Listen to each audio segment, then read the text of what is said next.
Bismillahirrahmanirrahim. Ma'asyiral muslimin yang dimuliakan Allah Subhanahu wa taala. Alhamdulillah, di malam hari ini kembali kita bisa duduk untuk bertolabul ilmi, di mana pembahasan di malam hari ini kita akan membahas tentang 3 tokoh misterius yang dipersangkakan sebagian manusia bahwa mereka diberikan usia yang panjang sehingga sampai hari ini mereka tetap hidup, tetapi entah berantah mereka di mana. Kononnya bahwa 3 manusia ini baru akan meninggal dunia di akhir zaman. Siapa mereka? Pertama, Nabiullah Khidir alaihi salatu wassalam.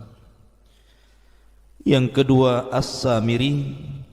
Dan yang ketiga, Saf atau dikenal dengan Ibnu Sayyad. Ma'asyiral muslimin yang dimuliakan Allah Subhanahu wa taala. Sebelum saya kisahkan tentang 3 tokoh ini, baik tokoh yang mengajak kepada kebaikan seperti Khidir alaihi salatu wassalam, ataupun tokoh yang mengajak kesesatan seperti Samiri dan juga Ibnu Sayyad, maka Allah Subhanahu wa taala berfirman ketika bicara tentang masalah iblis. Allah Subhanahu wa taala berfirman, "Walaqad khalaqnakum thumma sawwarnakum thumma qulna lil malaikati isjudu li Adam fasajadu illa iblis lam yakun minas sajidin qala ma mana'aka alla tasjuda id amartuk qala ana khairum minhu khalaqtani min narin wa khalaqtahu min tin qala fahbit minha fama yakunu laka an tatakabbara fiha fakhruj innaka minas saghirin qala anzirni ila yaumi yub'atsun qala innaka minal munzarin qala fabima aghwaytani la aqudanna lahum siratakal mustaqim thumma la atiyannahum min bayni aydihim wa min khalfihim wa an aymanihim wa an syama'ilihim wa la tajidu aktsarahum syakirin. Dan sungguh telah kami ciptakan kalian, kemudian kami bentuk sebaik mungkin kalian. Kemudian kami katakan kepada para malaikat, sujudlah kepada Adam. Maka seluruh malaikat sujud kecuali iblis. Dia tidak termasuk dari kalangan orang yang sujud. Maka Allah berfirman, "Ya iblis, apa yang mencegahmu untuk tidak sujud ketika aku perintahkan?" Maka iblis mengatakan, "Saya lebih baik dibandingkan dia. Kau ciptakan aku dari api sementara kau ciptakan dia dari tanah." Maka Allah Subhanahu wa taala katakan, "Kalau begitu, turunlah engkau dari sorga ini. Maka tidak layak engkau menyombongkan diri. Maka keluarlah sebagai makhluk yang dihinakan." Maka iblis mengatakan, "Kalau begitu, tangguhkan usiaku sampai hari kau bangkitkan." Maka Allah katakan, "Sesungguhnya engkau termasuk orang-orang yang ditangguhkan sampai waktu yang ditentukan." Kemudian iblis pun mengatakan, "Karena engkau sudah menganggap diriku sesat, maka aku akan sesatkan mereka dari jalanmu yang lurus. Kemudian kami akan datangi mereka dari depan mereka, dari belakang mereka, dari sebelah kiri kanan mereka, dan engkau tidak akan mendapati mereka termasuk hamba-hambamu yang syukur. Perhatikan dalam ayat ini, surah Al-A'raf ayat 11 sampai 18 ini. Di sini ada kalimat fa'anzirni ila yaumi yub'atsun. Ya Allah, tangguhkan aku sampai hari kelak kau bangkitkan manusia. Dalam surah Shad ayat 80 sampai 82 juga kurang lebih Allah mengatakan qala rabbi fa'anzirni ila yaumi yub'atsun qala fa innaka minal munzirin ila yaumil waqtil ma'lum. Maka iblis mengatakan, ya Rabb, tangguhkan diriku sampai hari kau bangkitkan. Maka Allah katakan, engkau termasuk orang-orang yang mendapatkan tangguhan sampai waktu yang ditentukan. Jadi ada makhluk yang Allah subhanahu wa ta'ala tidak wafatkan. Sejak diciptakannya sampai kiamat dibangkitkan, makhluk ini tetap hidup. Salah satunya iblis. Iblis diberikan tangguhan oleh Allah subhanahu wa ta'ala hidup dari sejak diciptakan sampai bumi ini dihancurkan. Apakah ada selain iblis yang ditangguhkan usianya? Maka sebagian ulama mengatakan, ya, ada. Siapa mereka? Salah satunya Dajjal. Dajjal adalah makhluk yang Allah subhanahu wa ta'ala tangguhkan usianya, di mana Dajjal sejak zaman Nabi SAW yang ditemui oleh Tamim ibn Aus Ad-Dari sampai hari ini, di mana sudah hampir 14 abad sejak diutusnya Nabi SAW, bahkan sampai nanti kiamat dibangkitkan, barulah kemudian Dajjal mati, dibunuh oleh Isa bin Maryam. Jadi perbedaan Dajjal dengan iblis, kalau iblis diwafatkan, ada yang mengatakan ketika tiupan sangkakala yang pertama, ketika ini alam dihancur-hancurkan, maka iblis diwafatkan. Ada yang mengatakan pada sangkakala yang kedua. Tapi Dajjal itu berbeda dengan iblis, karena Dajjal itu baru mati di tangan Isa bin Maryam. Setelah keluarnya Imam Mahdi dan setelah turunnya Isa bin Maryam, barulah Isa membunuh Dajjal. Tapi ada kesamaan antara Dajjal dengan iblis, sama-sama diberikan tangguhan usia. Akan tapi masalahnya, apakah Dajjal itu hidup dari zaman Nabi ke zaman Nabi berikutnya? Artinya Dajjal itu sudah ada sejak zaman Nabi Nuh atau Ibrahim atau Musa atau Isa? Maka ini menjadi khilaf para ulama.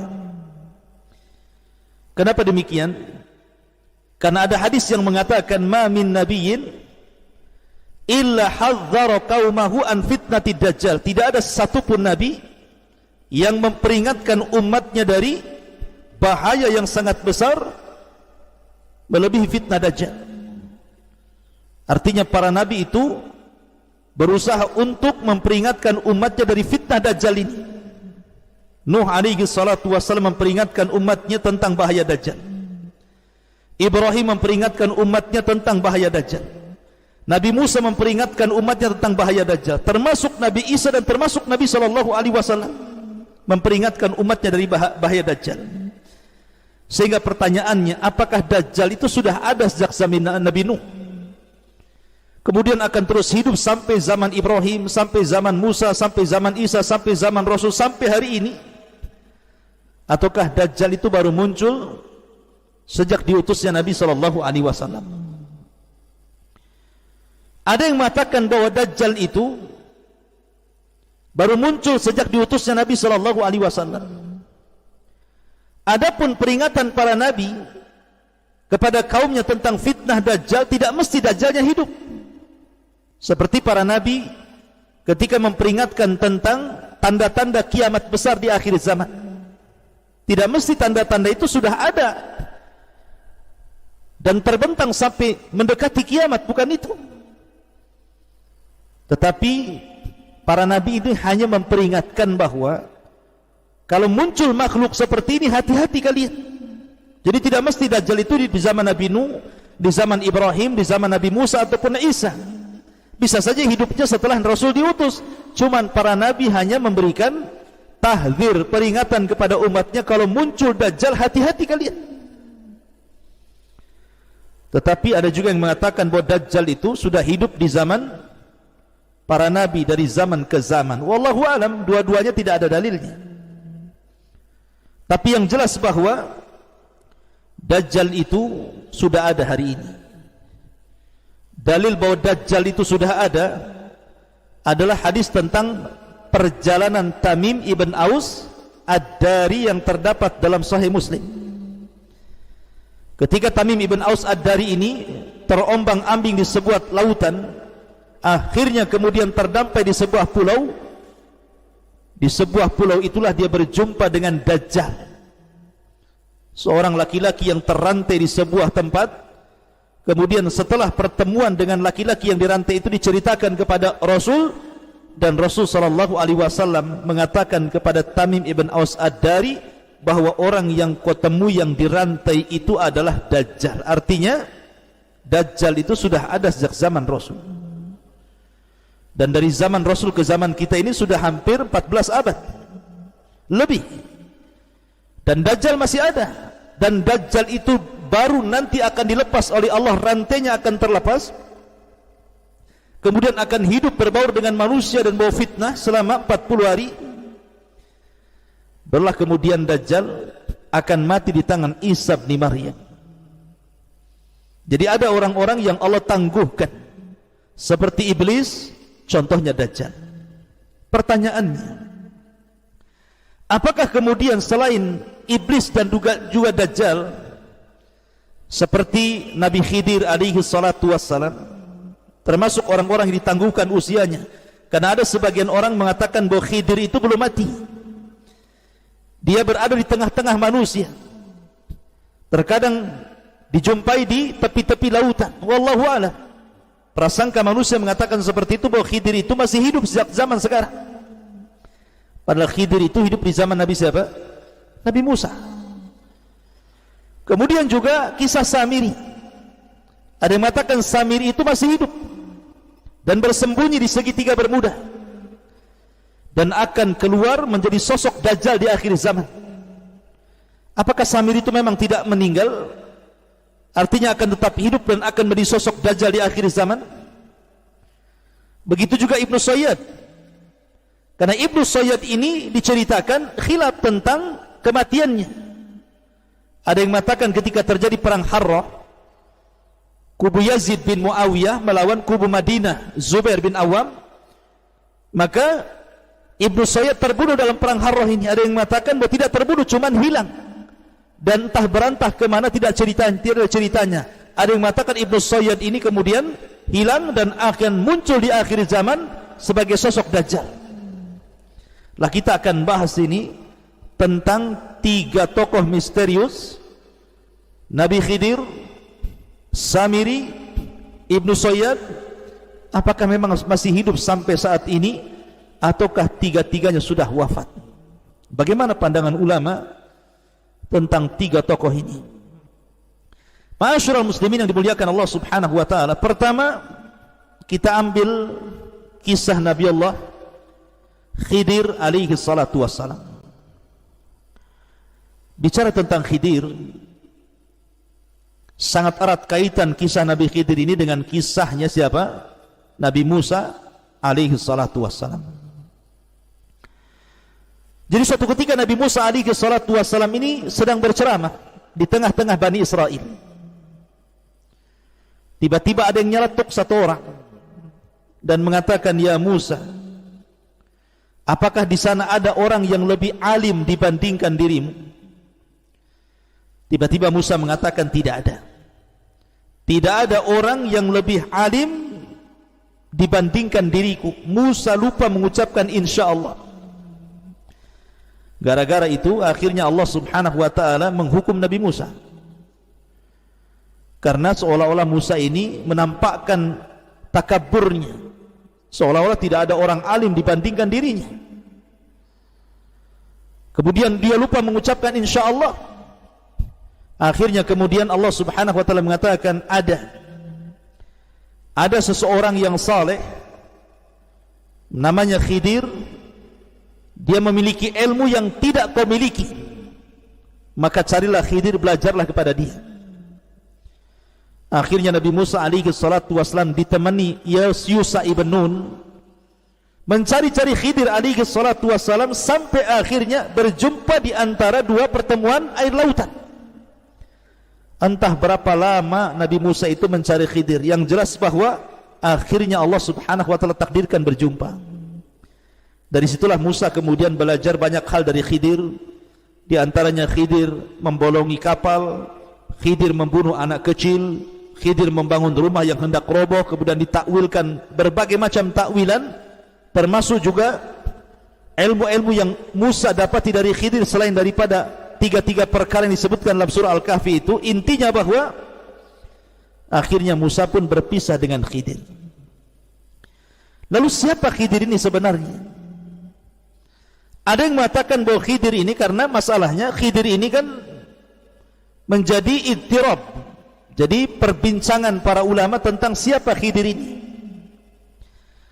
Ada yang mengatakan bahwa Khidir ini namanya adalah Balya. Nama Khidir itu adalah Balya, ba lam ya, Balya, dengan memfathah ba dan mensukun lam, Balya. Dan bapaknya namanya Malkan, dengan memfathah mim dan mensukum lam. Dan bapaknya adalah termasuk dari raja-raja Bani Israel. Jadi bapaknya itu termasuk raja dari raja-raja Bani Israel. Artinya Nabi Khidir ini adalah turunan raja daripada raja-raja Bani Israel. Tetapi Khidir ini tidak mau menjadi raja. Dia lebih baik lari dari istana, kemudian fokus untuk beribadah kepada Allah subhanahu wa ta'ala, sehingga Khidir menjadi rajulun saleh, orang yang saleh, yang diperselisihkan para ulama apakah dia seorang nabi ataukah dia seorang wali. Bagi yang mengatakan Khidir seorang nabi, karena Khidir punya mukjizat, salah satunya adalah disebut Khidir diambil dari khadra. Jadi umpamanya ini tanah tandus, kering kelontang, kemudian Khidir lewat di situ, kemudian duduk, maka tiba-tiba akan tumbuh rumput, akan tumbuh tanam-tanaman, akan tumbuh tumbuh-tumbuhan, sehingga bumi gersang menjadi hijau karena dilintasi Khidir. Maka disebut Khidir karena setiap melintas di yang gersang jadi hijau. Namanya kan bukan Khidir. Khidir itu diambil dari mukjizat dia, namanya Balya, anak dari seorang raja dari raja-raja Bani Israel. Ma'asyiral muslimin yang dimuliakan Allah subhanahu wa ta'ala, menjadi perbincangan para ulama ketika sebagian para ulama menganggap bahwa Khidir itu adalah masih hidup. Sampai hari ini Khidir itu tidak mati, karena tidak dijelaskan kematiannya. Tetapi bagaimanapun, nas-nas Al-Quran seperti surah Al-Anbiya ayat 34, wa ma ja'alna li ahadi min qablikal khulda afa immitta fahumul khalidun, dan kami tidak jadikan kepada siapapun sebelum wahai Muhammad ada orang yang kekal tidak mati. Apakah kalau engkau mati mereka tetap kekal? Artinya mustahil. Semua orang itu kullu nafsin dha'iqatul maut, setiap jiwa itu pasti mati. Kemudian juga Allah subhanahu wa ta'ala berfirman dalam ayat yang lain tentang masalah keumuman firman Allah subhanahu wa ta'ala, kullu nafsin dha'iqatul maut, setiap jiwa pasti akan merasakan mati. Setiap jiwa pasti akan merasakan kematian. Al-Imam Asy-Syinkiti rahimahullahu ta'ala, Al-Imam Asy-Syinkiti rahimahullahu ta'ala, beliau mengatakan bahwa sesungguhnya Khidir itu sudah mati. Kenapa demikian? Karena pertama, zahir daripada umum firman Allah Subhanahu wa taala, wa ma ja'alna li ahadin min qablikal khulda afa in mitta fahumul khalidun. Dan kami tidak menjadikan seseorang dari manusia ini sebelum wahai Muhammad mereka kekal. Apakah kalau engkau meninggal mereka akan tetap kekal? Tidak mungkin. Kalau engkau meninggal mereka juga meninggal. Ini yang pertama. Yang kedua, Nabi SAW bersabda dalam perang Badar, Allahumma in tahlik hadhil isabah min ahlil Islam lam tu'bad fil ardi abada. Ya Rabb, kalau kau hancurkan kami yang sedikit ini, kalau aku sampai mati dalam perang ini dan sahabat-sahabatku sampai terbunuh semuanya, maka engkau tidak akan mendapati termasuk ahli Islam yang akan menyembahmu di permukaan bumi selamanya. Artinya bahwa tidak ada lagi orang yang menyembah Allah kalau seandainya Rasul dan para sahabat ketika itu wafat dalam perang Badar. Kalau memang Khidir masih hidup, tentu Rasul tidak akan mengatakan seperti itu, karena walaupun seandainya Rasul kemudian meninggal dan para sahabat, di sana ada Khidir.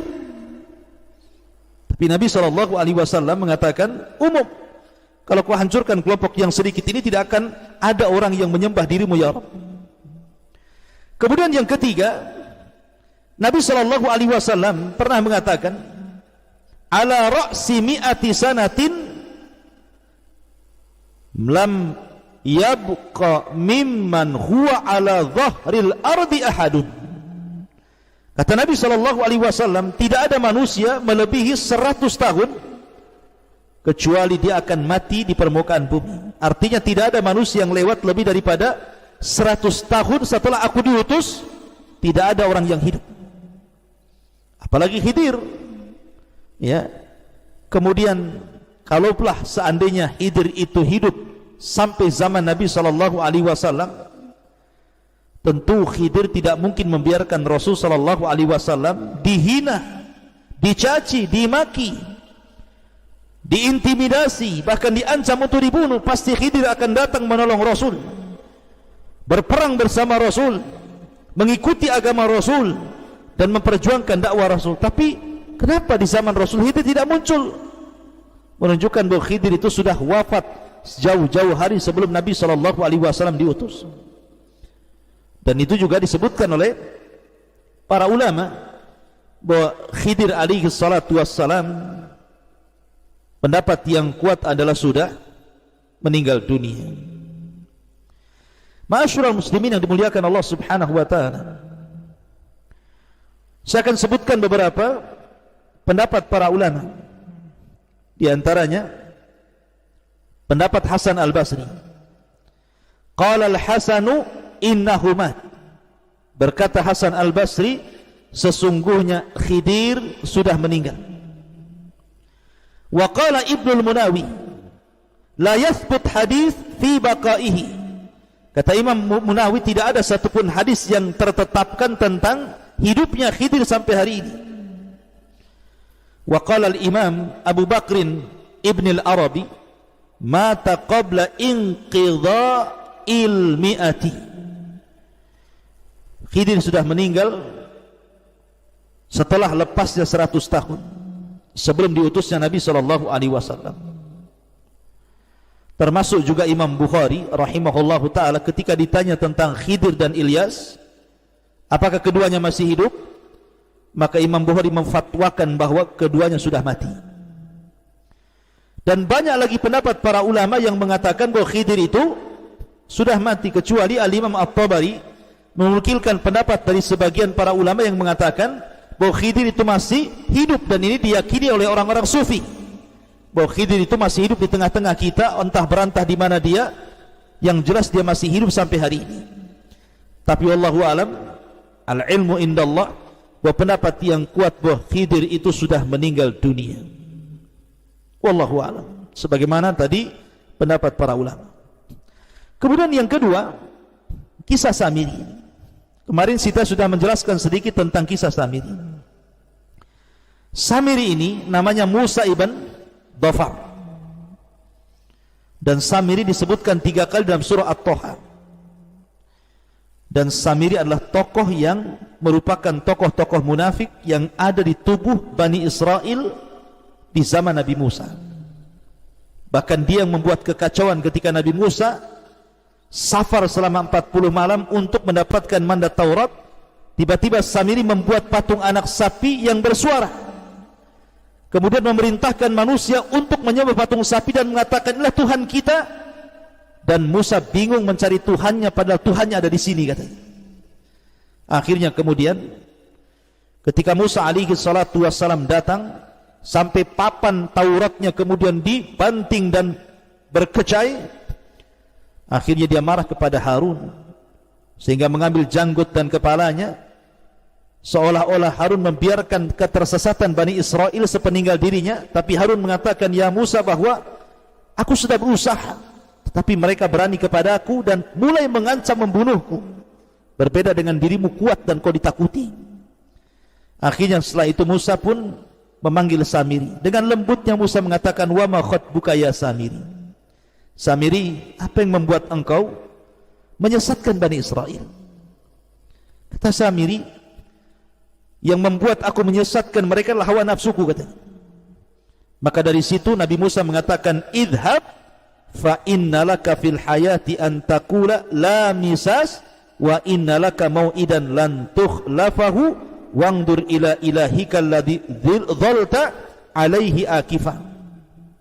Kata Nabi Musa, kau pergi sana, tinggalkan kami di sini, pergi sana, dan engkau tidak mungkin didekati manusia dan manusia tidak mungkin mendekat kepada dirimu. Setelah itu Samiri pergi dan tidak tahu kabarnya. Setelah diusir oleh Nabi Musa alaihi salatu wassalam, Samiri ini pergi dan tidak tahu kabarnya. Ada yang mengatakan bahwa Samiri ini bersembunyi di segitiga Bermuda. Kemudian akan muncul di akhir zaman sebagai Dajjal laknatullah alaihi, yang akan membawa fitnah terbesar di alam semesta ini. Tapi kita katakan bahwa Samiri bukan Dajjal dan Dajjal bukan Samiri. Samiri bukan orang yang ditangguhkan seperti Dajjal usianya, tapi Dajjal ditangguhkan sampai di akhir zaman dan baru akan mati di tangan Isa ibnu Maryam. Ada yang berdalil mengatakan seperti ini. Kenapa Samiri itu Dajjal? Pertama, Samiri ini mampu melihat malaikat. Samiri ini bisa melihat malaikat Jibril sehingga mengambil bekas pijakan kaki kudanya Jibril. Padahal dia bukan seorang nabi. Padahal dia bukan seorang nabi, kok bisa melihat malaikat? Kalau bukan Dajjal berarti siapa? Kan itu. Maka kita katakan bahwa melihat malaikat tidak mesti kemudian dikatakan Dajjal. Karena sahabat Nabi SAW, Abbas bin Abdul Muttalib, ketika ditawan dalam perang Badar, kemudian dia mengatakan, siapa yang menawanmu? Kata Abbas menceritakan bahwa yang menawanku seorang laki-laki yang berbaju putih, menggunakan kuda putih, kemudian dialah yang kemudian menangkap dan mengikat diriku. Kata Nabi SAW, faqad ayyadakallahu bimalakin karim, bahwa yang menangkapmu, mengikatmu adalah malaikat. Malaikat. Lah Abbas melihat malaikat di sini. Ya. Jadi melihat malaikat tidak mesti kemudian ketika Samiri melihat malaikat Jibril dikatakan Dajjal, tidak mesti. Para sahabat juga ada yang melihat malaikat. Bahkan Abu Sufyan pun menceritakan kepada Abu Lahab, ketika kekalahan dalam perang Badar, dia melihat ada sosok yang berpakaian putih menunggang kuda putih kemudian menghantam tentara orang-orang Quraisy. Dan dia katakan, aku melihat itu semua. Sampai kata budaknya Fadl Ibn Abbas ini, mengatakan, itulah malaikat yang menolong kaum muslim. Maka Abu Lahab marah, kemudian dipukulnya budak Abbas itu. Ma'asyiral muslimin yang dimuliakan Allah Subhanahu wa taala. Adapun tentang dalil yang kedua yang mengatakan bahwa kenapa Nabi Musa lembut kepada Samiri, sudah jelas-jelas Samiri ini menyesatkan Bani Israel, tapi kenapa dia lembut kepada Samiri dan mengatakan, wa ma khatbuka ya Samiri, kenapa kau lakukan itu wahai Samiri? Kenapa lembutnya Nabi Musa kepada Samiri? Karena mereka mengatakan karena Dajjal itu akan tersulut emosinya ketika emosi. Jadi Rasul mengatakan tidak mungkin Dajjal keluar sampai tersulut emosi. Maka Nabi Musa supaya Samiri itu tidak tersulut emosi, dia pelan-pelan. Maka ini pun bukan hujah bahwa Samiri itu Dajjal. Bisa saja memang metode Nabi Musa seperti itu. Ya. Apalagi kalau umpamanya kita katakan bahwa dia muncul di segitiga Bermuda, makin parah lagi karena Dajjal itu tidak muncul dari situ. Dajjal itu muncul dari Khurasan, dari Asfahan bersama 70.000 Yahudi Asfahan, Iran. Tidak ada kaitan dengan segitiga Bermuda. Kemudian juga ukubah yang diberikan kepada Samiri ini, di mana Nabi Musa kemudian mengatakan, engkau pergi, engkau tidak akan ada manusia yang mendekati kamu, dan engkau tidak mungkin mendekat manusia. Sementara Dajjal di akhir zaman itu mendekat manusia, berkumpul kepada manusia. Pertama dia mengaku Nabi, berakhir dengan mengaku Tuhan, kemudian jadilah dia Dajjal selama 40 hari. Jadi Samiri, Dajjal. Apakah Samiri sudah meninggal? Secara ayat-ayat umum, ya, Samiri sudah meninggal. Karena masalahnya tidak ada dalil meninggalnya Samiri atau hidupnya Samiri atau Samiri di mana. Al-ilmu indallah, bahwa ilmu itu ada di sisi Allah, tetapi keumuman dalil tentang masalah apakah Samiri termasuk minal mungdarin, makhluk yang dikecualikan seperti iblis kemudian ditangguhkan usianya, dan juga seperti Dajjal, tidak ada dalilnya. Karena sekali lagi pendapat yang kuat, Dajjal bukan Samiri, Samiri bukan Dajjal. Maka dia tidak akan hidup sampai di akhir zaman seperti Dajjal dan juga iblis. Kemudian yang terakhir Ibnu Sayyad. Ibnu Sayyad juga ada yang mengatakan dia Dajjal, bahkan kalangan sahabat yang mengatakan dia Dajjal. Umar bin Khattab mengatakan dia Dajjal, Jabir mengatakan dia Dajjal, Abu Dar mengatakan dia Dajjal, Habsah mengatakan dia Dajjal, Ibnu Umar mengatakan dia Dajjal, sampai bersumpah lagi. Tapi Nabi SAW masih ragu tentang kedajjalannya Ibnu Sayyad, sampai akhirnya oleh Rasul diteliti. Dan pendapat yang kuat dari kalangan para ulama, Ibnu Sayyad bukan Dajjal. Iya, dia Dajjal, tapi Dajjal kecil, bukan Dajjal yang akan keluar di akhir zaman. Saya akan nukilkan beberapa perkataan para ulama. Pertama, Imam Baihaqi mengatakan, laisa fi hadithi Jabir akthar min sukutin Nabi sallallahu alaihi wasallam ala halafi Umar. Dalam hadis Jabir tidak bisa kemudian Nabi sallallahu alaihi wasallam, diamnya Nabi sallallahu alaihi wasallam dalam hadis Jabir tentang sumpahnya Umar ini, fayahtamilu an yakuna Nabi sallallahu alaihi wasallam kana mutawakkifan fi amrihi thumma ja'ahu thabat min Allah bi annahu ghairahu ala ma taqtadihi qissat Tamim ibn Aus Ad-Dari. Karena dalam hadis Jabir ketika Umar bersumpah bahwa Ibnu Sayyad Dajjal ini mengandung banyak kemungkinan. Boleh jadi Nabi SAW ragu-ragu, setelah jelas perkaranya ternyata bukan Dajjal, karena di sana ada hadis Tamim ibn Aus Ad-Dari yang berjumpa dengan Dajjal. Artinya di zaman yang sama, pertama Ibnu Sayyad tinggal di kota Madinah, yang kedua cerita Tamim ibn Aus Ad-Dari yang kemudian berlayar di sebuah pulau kemudian berjumpa dengan Dajjal. Ini kan kontras bahwa Tamim ibn Aus Ad-Dari berjumpa dengan Dajjal di tempat lain, dan Ibnu Sayyad juga di Madinah. Jadi Ibnu Sayyad bukan Dajjal, karena Dajjal di zaman itu sudah dijumpai oleh Tamim ibn Aus Ad-Dari, bukan di Madinah tapi di pulau di tengah lautan. Maka dari sini menunjukkan bahwa Ibnu Sayyad bukan Dajjal. Iya, dia Dajjal syaitan, tetapi bukan Dajjal akbar yang akan keluar di akhir zaman. Termasuk juga Imam Ibnu Katsir mengatakan, anna Ibnu Sayyad laisa bid-Dajjal alladhi yakhruju fi akhir zaman. Kata Imam Ibnu Katsir, Ibnu Sayyad bukan Dajjal yang keluar di akhir zaman. Termasuk Al-Barjanji mengatakan al-asah anna Dajjal ghaira Ibnu Sayyad. Dajjal bukan Ibnu Sayyad. Intinya bahwa Ibnu Sayyad, apakah dia sudah meninggal atau tidak? Ada yang mengatakan Ibnu Sayyad itu ketika perang Harrah terbunuh. Dan perang Harrah itu perang antara kubu Madinah dengan kubu Syam. Karena orang Madinah tidak mau baiat kepada Yazid, akhirnya Yazid menyerang kota Madinah. Dan banyak para sahabat meninggal dan anak-anak sahabat meninggal, termasuk Ibnu Sayyad meninggal dalam pertempuran itu. Karena Ibnu Sayyad masalahnya belakangan masuk Islam, kemudian punya anak dan anaknya menjadi tokoh tabi'in hebat. Bahkan Ibnu Sayyad pernah haji dan masuk kota Madinah dan Mekah, sementara Dajjal tidak mungkin masuk kota Madinah dan Mekah. Walaupun ada yang membantah, ya itu kan di permulaannya, di akhirnya nanti dia akan kufur dan akan jadi dajjal katanya. Nah, itu kan ihtimal, kemungkinan. Tapi yang jelas bahwa hadis-hadis dan riwayat menjelaskan bahwa Rasul mengatakan dajjal tidak akan masuk kota Madinah dan Mekah. Ibnu Sayyid masuk kota Madinah dan Mekah. Dajjal kafir, bahkan di dahinya ada kafara. Ibnu Sayyid masuk Islam. Kemudian dajjal akim, tidak punya anak. Ibnu Sayyid punya anak. Bahkan anaknya pemimpin tabi'in, seorang alim besar. Dan ada yang mengatakan bahwa Ibnu Sayyid terbunuh di perang Harrah.